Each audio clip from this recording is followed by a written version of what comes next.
दुनिया वैश्विक महामारी कोरोना के कहर से लगातार जूझ रही है। इस वायरस से मरने वालों की संख्या 2,70,000 से ज्यादा हो गई है और संक्रमितों की संख्या 30 लाख के पार पहुंच गई है, जबकि 8,82,000 से ज्यादा लोग ठीक हो चुके हैं। दुनिया में सबसे ज्यादा प्रभावित देश अमेरिका में मृतकों की संख्या 55,000 के पार पहुंच गई है।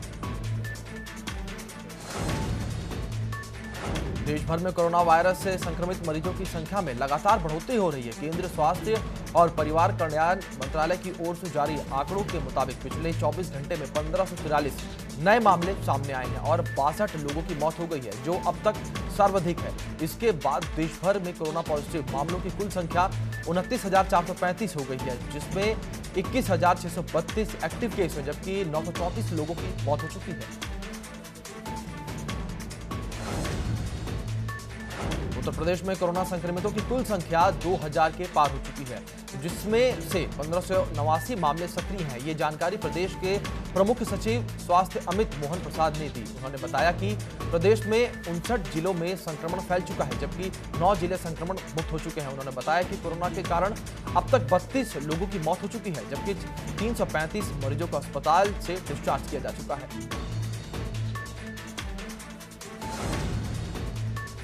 कोरोना वायरस का संक्रमण अपना पांव पसारता जा रहा है। सुप्रीम कोर्ट का एक कर्मचारी कोरोना वायरस से संक्रमित पाया गया। वहीं शीर्ष कोर्ट के 2 रजिस्ट्रार को होम क्वारंटीन में भेज दिया गया है और इसकी जानकारी हासिल की जा रही है कि वो किन किन के संपर्क में आए थे। बता दें, कोरोना संक्रमित पाया गया कर्मचारी पिछले हफ्ते 2 बार सुप्रीम कोर्ट आया था।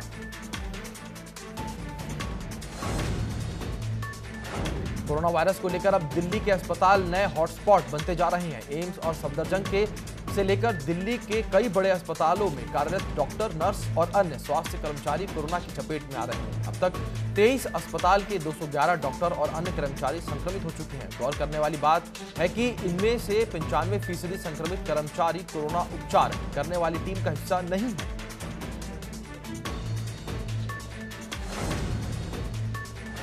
कोरोना से जूझ रही दिल्ली को लॉकडाउन में राहत मिली है। दिल्ली में आज से इलेक्ट्रिशियन, प्लम्बर और वाटर प्यूरिफायर के मैकेनिक को भी छूट दी गई है। दिल्ली सरकार ने अपने आदेश में स्टूडेंट के लिए एजुकेशनल बुक स्टोर और इलेक्ट्रिक फैन की दुकान को भी खोलने की इजाजत दी है। डीडीएम ने आदेश में हेल्थ वर्कर्स, लैब टेक्नीशियन और वैज्ञानिकों की अंतरराज्य यात्रा की भी अनुमति दी है।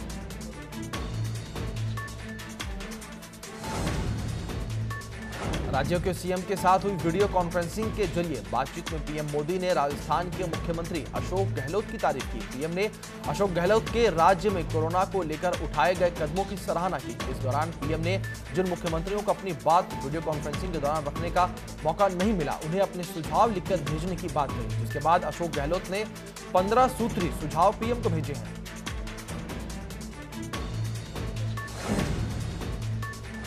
पुणे स्थित सीरम इंस्टीट्यूट ऑफ इंडिया के मुख्य कार्यकारी अधिकारी अदार पूनावाला ने पुष्टि की है कि अगर ट्रायल्स कामयाब रहे तो 3 हफ्ते में कोविड-19 वैक्सीन का उत्पादन शुरू कर दिया जाएगा। उम्मीद की जा रही है कि सितंबर-अक्टूबर तक वैक्सीन बाजार में आ जाएगी। ये तभी होगा अगर ट्रायल्स सभी जरूरी सुरक्षा मानदंडों और कारगर रहने की गारंटी को लेकर आश्वस्त करने में कामयाब रहे।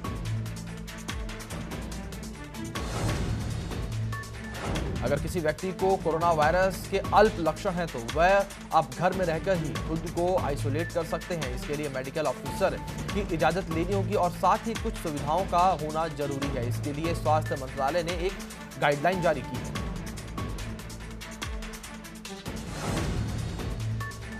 कोरोना से जारी जंग में एक लॉकडाउन को एक बार फिर बढ़ाया जाएगा, ये फिलहाल चर्चा का विषय है। 3 मई के बाद देश कोरोना से कैसे लड़े। सोमवार को मुख्यमंत्रियों और के साथ प्रधानमंत्री मोदी की वीडियो कॉन्फ्रेंसिंग में इस पर फैसला तो नहीं आया, लेकिन संकेत साफ आ गए हैं और अब लॉकडाउन आगे बढ़ने को लेकर राज्यों के पाले में पीएम ने गेंद डाल दी है। देहरादून में कोविड-19 संक्रमित एम्स के यूरोलॉजी विभाग के आईपीडी वार्ड के नर्सिंग ऑफिसर की स्थिति में सुधार हो रहा है। उन्होंने आइसोलेशन वार्ड में चिकित्सकीय निगरानी में रखा गया है। इसके अलावा उनके संपर्क में आए सभी लोगों को क्वारंटीन किया गया है और उनकी सैंपलिंग की गई है। सभी लोगों को प्राइमरी सेकेंडरी कॉन्ट्रैक्ट के तौर पर ग्रुप में बांटा गया है। उन्होंने बताया कि इनमें से 64 लोगों के नमूने की रिपोर्ट नेगेटिव आई है, जबकि 5 लोगों की रिपोर्ट आनी अभी बाकी है।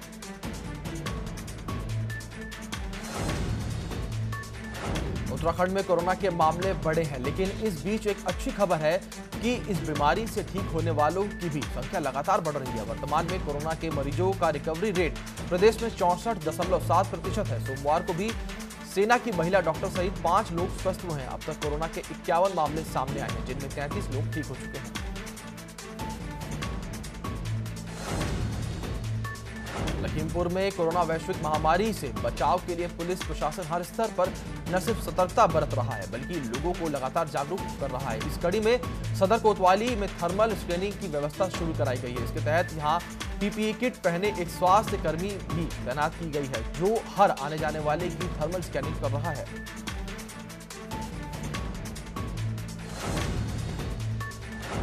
आगरा कमला नगर के अग्रसेन सेवा सदन में 22 दिनों के क्वारंटीन लोग धरने पर बैठ गए हैं। 22 दिन बीत जाने के बाद भी आज तक स्वास्थ्य विभाग की टीम जांच के लिए नहीं पहुंची है। पारस हॉस्पिटल के नर्सिंग स्टाफ भी क्वारंटीन है। 22 दिनों से अग्रसेन में 48 लोग क्वारंटीन हैं, जिनमें से कई लोग डायबिटीज के मरीज भी हैं। क्वारंटीन किए गए अधिकारियों को मौके पर बुलाने की जिद पर अड़े हैं और उनकी मांग पूरी न होने पर भूख हड़ताल की धमकी दे रहे हैं।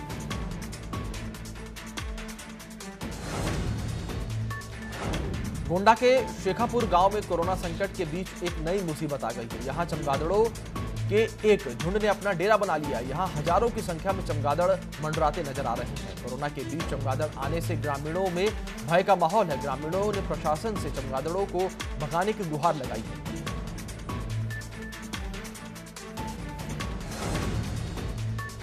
लॉकडाउन को लेकर की जा रही सख्ती का असर बलरामपुर जिले में अधिकारियों पर नहीं दिख रहा है। निर्माण खंड के अधिकांशी अभियंता रघुवीर सिंह के आवास पर कुछ ऐसा ही नजारा दिखा। यहां भोजन वितरित होने की सूचना पर सैकड़ों की संख्या में लोग उनके आवास पर इकट्ठा हो गए। लोगों की भीड़ बढ़ती देख कर्मचारियों ने गेट बंद कर दिया, लेकिन आवास पर तैनात खादीधारियों ने भी बाहर निकलकर सोशल डिस्टेंसिंग का पालन कराने की जहमत नहीं उठाई।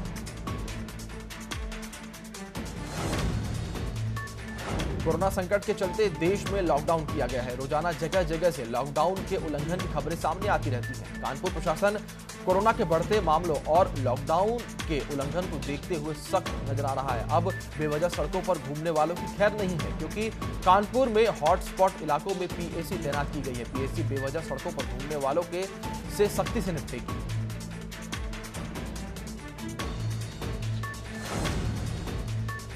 अयोध्या में राम मंदिर निर्माण के लिए 30 अप्रैल को होने वाली भूमि पूजन को स्थगित कर दिया गया है और 2020 में मंदिर निर्माण का कार्य होगा या नहीं, इस पर ट्रस्ट ने कहा कि राम मंदिर निर्माण की कार्यशाला में चल रहे कार्य को भी लॉकडाउन के चलते स्थगित कर दिया गया है। साथ ही मजदूरों को वापस भेज दिया गया है। देश की स्थिति सामान्य होने के बाद ही ट्रस्ट अपने बैठक में अगला निर्णय लेगी। जौनपुर में सार्वजनिक इंटर कॉलेज मुंगरा बादशाहपुर में जिला प्रशासन द्वारा बनाए गए क्वारंटीन सेंटर में हरियाणा और पंजाब राज्य से 4 बसों में आए कुल 93 लोगों को क्वारंटीन किया गया है। जौनपुर की सीमा मुंगरा बादशाहपुर में बने इस क्वारंटाइन सेंटर में जिला प्रशासन के निर्देश पर एसडीएम मछली शहर द्वारा क्वारंटीन किया गया है, जिससे लोगों को किसी तरह की परेशानी न हो।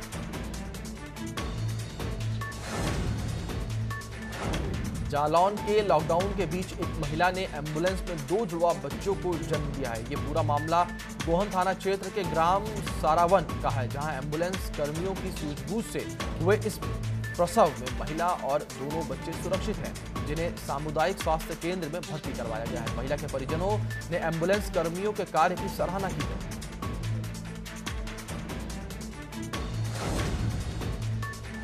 लॉकडाउन के बीच गरीब और मजदूरों के सामने रोटी रोजी का संकट मंडरा रहा है। शासन की ओर से गरीबों को राशन दिया गया है, लेकिन महोबा में एक इलाका ऐसा भी है जहां गरीबों तक कोई मदद नहीं पहुंच रही है। सदर कोतवाली के बजरिया मुहाल में कई आदिवासी परिवार झुग्गी झोपड़ी डालकर रह रहे हैं। यहाँ रह रहे लोगों को एक वक्त भूखा ही सोना पड़ रहा है। लोगों का कहना है कि सरकार की ओर से उनके पास कोई मदद नहीं पहुंच रही है।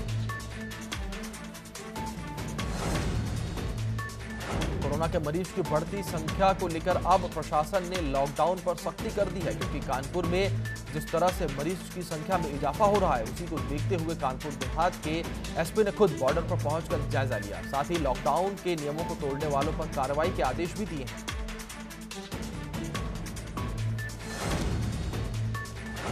डीसीपी वेस्ट सर्वश्रेष्ठ त्रिपाठी अपनी टीम के साथ पुराने लखनऊ की सड़कों पर मुस्तैद नजर आए। कोरोना महामारी के चलते डीसीपी पुलिस टीम और जनता को लगातार जागरूक कर रहे हैं। डीसीपी ने पुराने लखनऊ के कई थाना क्षेत्रों में पैदल मार्च भी निकाला, जिसके बाद डीसीपी ने बालागंज चौराहे पर पहुंचकर जो लोग बेवजह लॉकडाउन का उल्लंघन कर रहे हैं, लोगों पर कड़ी कार्रवाई के निर्देश दिए। सीएम योगी आदित्यनाथ के निर्देश के बाद संगम नगरी में रहकर पढ़ाई करने वाले दूसरे जनपदों के छात्र छात्राओं को बस से उनके घरों के लिए रवाना किया जा रहा है। सीएम योगी ने प्रयागराज में फंसे प्रतियोगी छात्रों को बसों के जरिए घर भेजने का निर्देश दिया था, जिसके बाद सोमवार की देर रात से ही छात्रों को आसपास के दूसरे जिलों में भेजना शुरू कर दिया गया है। आज भी सुबह से ही 4 अलग अलग स्थानों से बसों के जरिए छात्रों को उनके घर भेजा जा रहा है।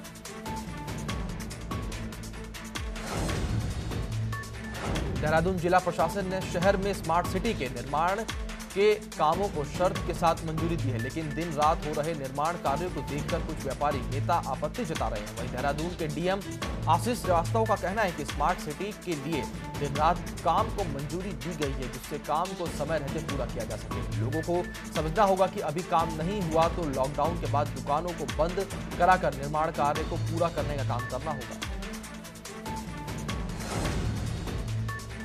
उत्तराखंड सरकार लॉकडाउन काल में कुछ फैसले ले रही है और उनसे पीछे भी हट रही है। अब सरकार ने 9 पहाड़ी इलाकों में सुबह 7 बजे से शाम 6 बजे तक दुकानें खोलने के फैसले को वापस ले लिया है। केंद्र सरकार की ताजा गाइडलाइन के चलते सरकार को फैसला वापस लेना पड़ा है। अब सुबह 7 बजे से दिन में 1 बजे तक की दुकानें खुलने का फैसला लिया गया है। उत्तराखंड में भले ही लॉकडाउन हो, लेकिन सरकारी विभागों में प्रमोशन की बहार आई हुई है। सरकार ने आदेश के बाद तो लॉकडाउन में भी प्रमोशन के लिए काम चल रहा है। अभी तक पुलिस, वन, शिक्षा, ऊर्जा समेत कई विभागों में प्रमोशन या तो हो चुके हैं या होने जा रहे हैं। वहीं प्रदेश अध्यक्ष के अनुसार आंदोलन का परिणाम निकल रहा है। कई विभागों में प्रमोशन की गति धीमी है, जल्द उसको भी तेज करवाया जाएगा।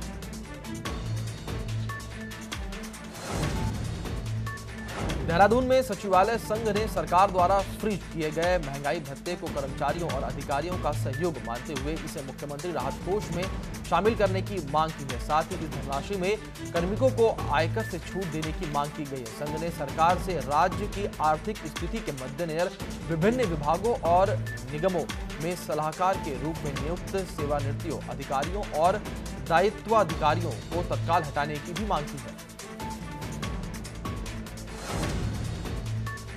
सरकार ने पहले निजी स्कूलों से लॉकडाउन के समय फीस न लेने के आदेश दिए थे। वहीं अब सरकार ने साफ कह दिया है कि जो फीस देने की हालत में हो वो दे सकते हैं। सरकार के आदेश के बाद कई स्कूलों ने बढ़ी हुई फीस मांगनी शुरू कर दी है। कांग्रेस ने इस मुद्दे पर सरकार को घेरने का काम किया है। कांग्रेस प्रदेश अध्यक्ष प्रीतम सिंह ने साफ कहा कि सरकार पहले कुछ कहती है, फिर अपने ही आदेशों से पलट जाती है।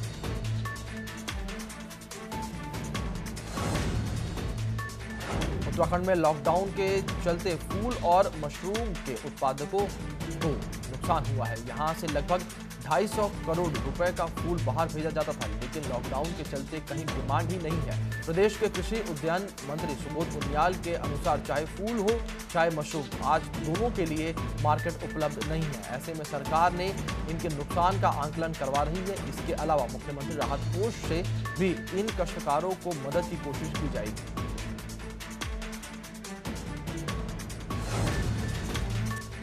लॉकडाउन की वजह से देश के अलग अलग राज्यों में फंसे चारधाम के तीर्थ पुरोहित, हक्कू-भादी और होटलों में कार्यरत कर्मचारियों को वापस उत्तराखंड लाने की मांग की जा रही है। चारधाम तीर्थ पुरोहित और हक्कू-भादी महापंचायत के केंद्रीय अध्यक्ष कृष्णकांत कोठियाल ने कहा है कि यूपी की योगी सरकार की तरह उत्तराखंड सरकार भी बड़ा दिल दिखाए और बाहरी राज्यों में फंसे चारधाम के तीर्थ पुरोहित को वापस लाए।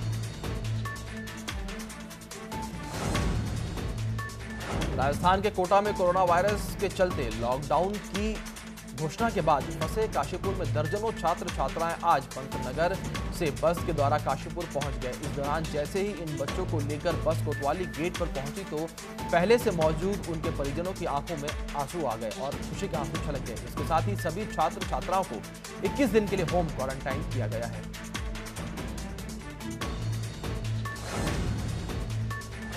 कन्नौज में बेमौसम बारिश ने किसानों की परेशानी बढ़ा दी है। बारिश की वजह से खेत में खड़ी गेहूं सहित कई फसलें पूरी तरह से बर्बाद हो गई हैं, तो कहीं खेतों पर कटे पड़े गेहूं भी भीग कर बेकार हो गए हैं। बारिश से किसानों को हुए नुकसान का आकलन करने पहुंचे सपा नेता ने सरकार से किसानों को उचित मुआवजा दिए जाने की मांग की है। रामनगर के कनिया गांव में आज गुलदार के 3 शवकों की सूचना पर इलाके में हड़कंप मच गया है। गांव के क्षेत्रवासियों में शवकों को देखने की होड़ लग गई। हालांकि मौके पर गुलदार नहीं दिखाई दिया। वहीं इसकी सूचना कॉर्पोरेट प्रशासन को दी, जिसके बाद कॉर्पोरेट प्रशासन तुरंत मौके पर पहुंच गया, जिसके बाद तीनों शवकों को रेस्क्यू कर स्वस्थ पाए जाने पर तीनों को उसी स्थान पर छोड़ दिया गया।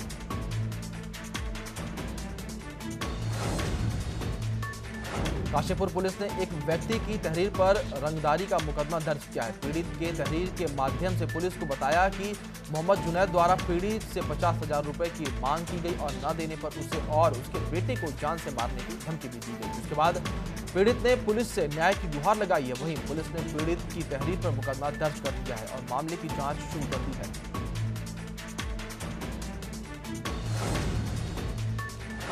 फर्रुखाबाद में ऐतिहासिक बौद्ध धार्मिक स्थल संकिसा में मुख्य गेट के पास हो रहे खुदाई में अशोककालीन शिलापट मिला है। एक शिलापट 2 फीट जबकि दूसरा 3 फीट का बताया जा रहा है। सूचना पर पहुंचे मीरापुर थानाध्यक्ष ने दोनों शिलापट अपने कब्जे में लेकर थाने में सुरक्षित रखवा दिए हैं। यह शिलापट संकिसा के ऐतिहासिक बुद्ध स्तूप का विवाद निपटने में सहायक बन सकते हैं।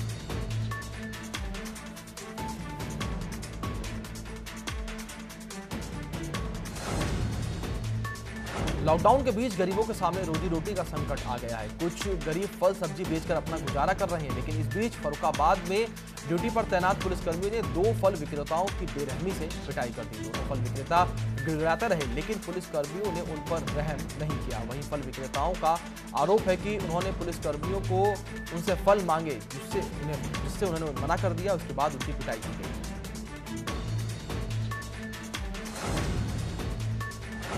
कन्नौज जिले के छिबरामऊ कोतवाली इलाके में नेशनल हाईवे 91 पर एक डीएम ट्रक से संदिग्ध परिस्थिति में भयंकर आग लगी। आग लगते ही सीडीएम ट्रक चालक और परिचालक ने सीडीएम ट्रक से कूदकर जैसे तैसे अपनी जान बचाई। बताया जा रहा है कि ट्रक छिबरामऊ से प्रेमपुर की तरफ एक डीसीएम ट्रक जा रहा था, तभी अचानक डीसीएम ट्रक के अंदर शॉर्ट सर्किट हुआ। ट्रक में भीषण आग लग गई। वहीं बड़ी मशक्कत के बाद आग पर काबू पाया गया।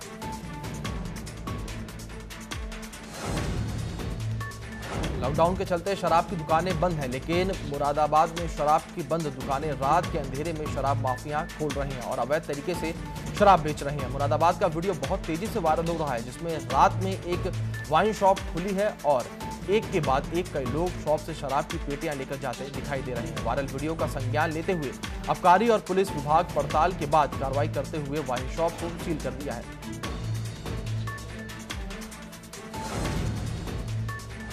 बुलंदशहर में साधुओं की हत्या की वारदात सामने आई है। बुलंदशहर के अनूप शहर कोतवाली में 2 साधुओं की हत्या कर दी गई। मंदिर परिसर में सो रहे 2 साधुओं पर धारदार हथियार से वार किया गया है, जिसके बाद इलाके में हड़कंप मच गया। वहीं सूचना पर पहुंची पुलिस ने शव को कब्जे में लेकर पोस्टमार्टम के लिए भेज दिया है। वहीं पुलिस ने शक के आधार पर एक शख्स को गिरफ्तार कर लिया है।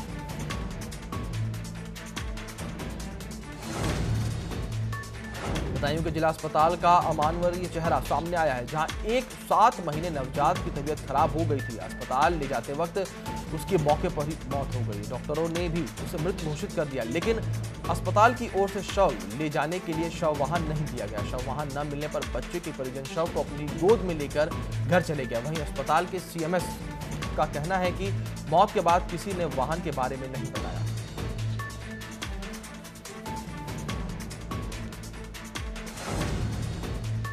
बागपत जनपद के थाना रमाला इलाके में प्रेमिका को अगवा कर उससे शादी करने की चाहत प्रेमी को इतनी महंगी पड़ गई कि उसे इसकी कीमत अपनी जान देकर चुकानी पड़ी। प्रेमिका के परिजनों ने पीट कर प्रेमी को मौत के घाट उतार दिया। फिलहाल पुलिस ने शव को पोस्टमार्टम के लिए मार्शरी में भेज दिया है और पूरे मामले की तफ्तीश में जुट गई है।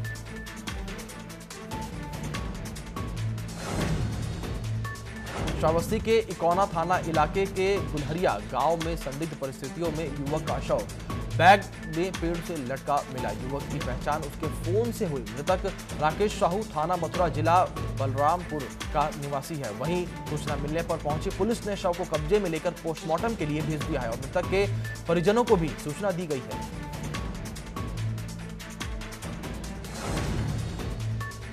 एटा में 2 दिन पहले घटित सनसनीखेज मर्डर मिस्ट्री को लेकर आज अलीगढ़ रेंज के डीआईजी डॉक्टर परमिंदर सिंह एटा पहुंचे। डीआईजी ने पुलिस लाइन में मृतकों के परिजनों से बात की और घटनास्थल का निरीक्षण किया। डीआईजी ने पुलिस द्वारा सुलझाई गई मर्डर मिस्ट्री की गुत्थी पर यह कहकर फिर से प्रश्न चिन्ह लगा दिया कि चारों लोगों की मौत का कारण अभी तक स्पष्ट नहीं हो सका है।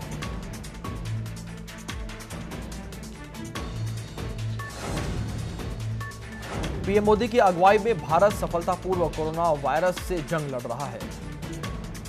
वहीं कोरोना वायरस जैसी महामारी से निपटने में इमरान सरकार बुरी तरह नाकाम रही है, जिसके चलते इमरान खान ने पाकिस्तान आर्मी को अपनी सरकार पर हावी होने का मौका दे दिया है और अब पाकिस्तान के पीएम इमरान खान की प्रधानमंत्री की कुर्सी तक दांव पर लगती दिख रही है, जिससे वहां तख्ता पलट की आशंका है।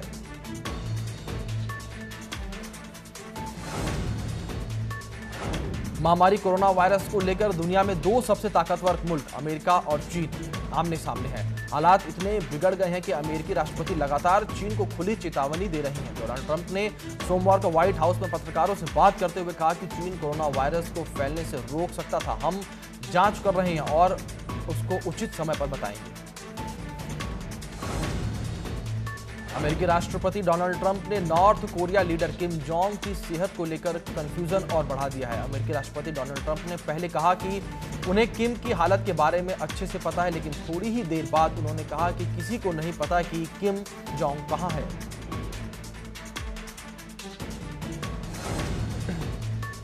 अमिताभ बच्चन और शत्रुघ्न सिन्हा बॉलीवुड के 2 दिग्गज सितारे, दोनों एक जमाने में सुपरस्टार हुआ करते थे। दोनों स्टार्स ने फिल्मों में भी साथ काम किया है। प्रोफेशनल लाइफ में परे पर्सनल लाइफ में भी दोनों एक दूसरे के अच्छे दोस्त थे। यही वजह है कि उनके पास एक दूसरे से जुड़े कई किस्से भी हैं। ऐसा ही एक किस्सा है जब अमिताभ ने शत्रुघ्न की गाड़ी को धक्का दिया था। एक शो में अमिताभ बच्चन ने इस किस्से का जिक्र किया था।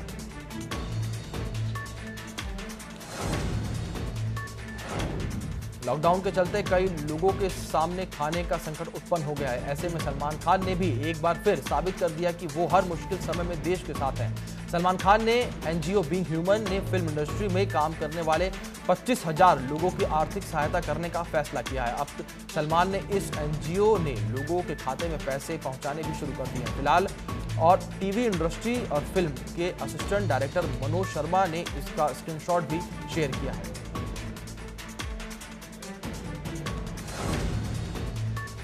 बॉलीवुड एक्ट्रेस ईशा गुप्ता ने बॉयफ्रेंड मैनुअल कॉपस गोलार के साथ अपने रिलेशनशिप पर मोहर लगा दी है। उन्होंने मैनुअल संग फोटो शेयर करते हुए अपने रिलेशनशिप को इंस्टाग्राम ऑफिशियल कर दिया है।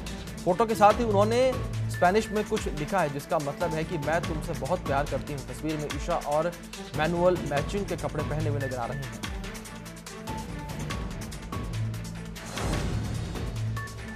जाह्नवी कपूर इन दिनों बनारस को याद कर रही हैं। जाह्नवी कपूर के सोशल मीडिया पर एक वीडियो शेयर किया है जिसमें वो नाव पर बैठे बनारस के दिनों को याद कर रही हैं।